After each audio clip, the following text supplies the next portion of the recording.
So, Dr. Carissa Stanton is the general pediatrician at the University of Kansas Health System, where she serves as assistant professor in clinical pediatrics.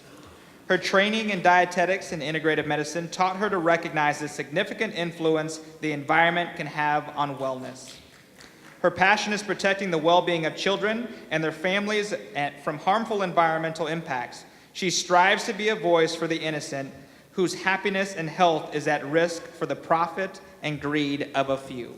So children, please come on stage, I guess, and join Dr. Stanton.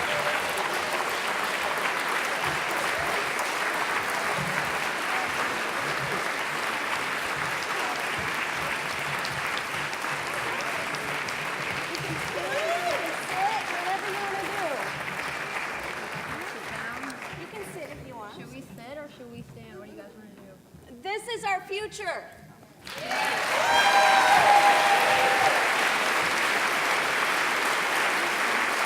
guys can sit if you want. Wow, thank you. Thank you for this opportunity to speak about something I am very passionate about, and that is protecting innocent children. And I am humbled by all these people that are doing more than their part to protect their future. I am already starting to see, as a pediatrician, the damaging effects of climate change on children. That is why when a person is denying climate change, I wish I could take them to my clinic.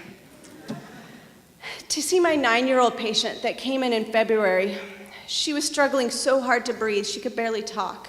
Her oxygen levels were low. At first I thought this was the flu, but then looking more into it, that was a pollen-induced asthma attack. In the middle of winter, due to record high temperatures and early high pollen counts, it was so early her mother had not started her usual spring allergy medications because her mother said, and this is when I knew I had to add it to my story, "We have never had to start her medications this early. She has never had an allergy attack or asthma attack this early." Well, case in point, climate change is real. And that is just in Kansas, in a temperate climate zone. Children in more severe and extreme climate zones are not as fortunate. Right now in South Africa, millions of children are starving from one of the worst droughts in centuries in that area that is attributed to us, human-induced climate change. It is so sad that these children, who are not contributing to the problem, they are not driving cars, they are not eating steaks every day, are the ones currently most affected by it. The American Academy of Pediatrics, the group of America's pediatricians for children, has compiled scientific evidence proving what I am witnessing, that children are, and unfortunately will be, affected by climate change. Illnesses in children are already worsening. Waterborne diarrhea is worse with the increased flooding. Foodborne and vector-borne illnesses are worse with the rising temperatures. For instance, West Nile virus and Lyme disease is on the rise due to milder winters, and the insects are surviving more and spreading. And as my patient's story illustrates, atopic disease is worsening due to raising temperatures and pollen and decreased air quality. As for the possible future, if we don't do something, it could be even worse. Think of natural disasters, food and water availability, war from competition for resources, spread of infectious disease. In all of these, children are more vulnerable, less able to survive or protect themselves. The benefit of this current unsustainable society is not worth the risk to these children.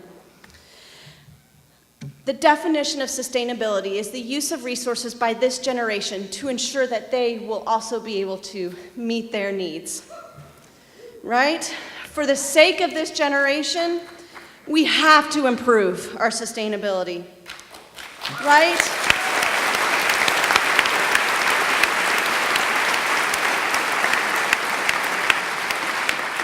Or I desperately worry and I lose sleep and I think about it all the time, what this children's future will be like. As a mother and a pediatrician, it breaks my heart that these innocent children and my innocent daughters, my innocent patients may have to endure hardships that they did not cause, like lack of food and water, may succumb to disease spread by worsening climate, may have to relocate, and may suffer from political and social unrest and be in the middle of that, may not be able to enjoy the things like fresh snow or beautiful coral reefs, or breathing fresh air on a cool spring morning with birds chirping in the trees. We have been given this one amazing, one in a million planet. Why are we ruining it? Why are we taking more than we need? With all the progress we have made, why are we using 200-year-old technology for a fuel source? Right?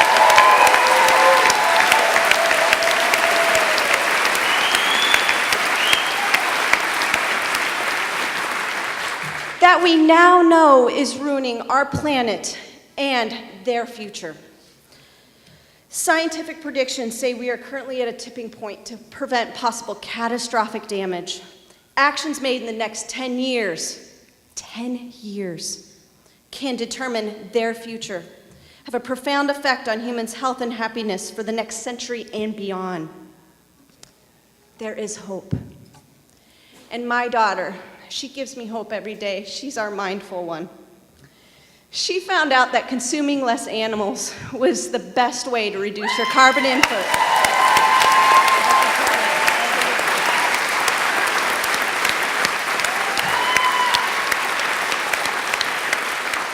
And thank God these children are smart, because she was right.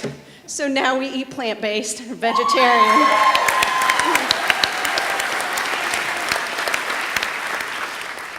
That is why I love children so much. They are born empathetic. They are born innately mindful. I hope more humans are raised to keep that in this society. In closing, I hope I have conveyed that I am already seeing their future worsening and worsening, the diminishing wellness of our children, and as a voice for these children who have no voice, I will do everything I can to help them have a happy and healthy future, and I urge everyone to do the same. To quote the American Academy of Pediatrics policy statement on climate change and these children's health, the state of the world of these children's future is uncertain. Depends on the actions we take now to mitigate climate change. Thank you for all you do. For these children and for the future children. Their fate is literally in our hands. Thank you.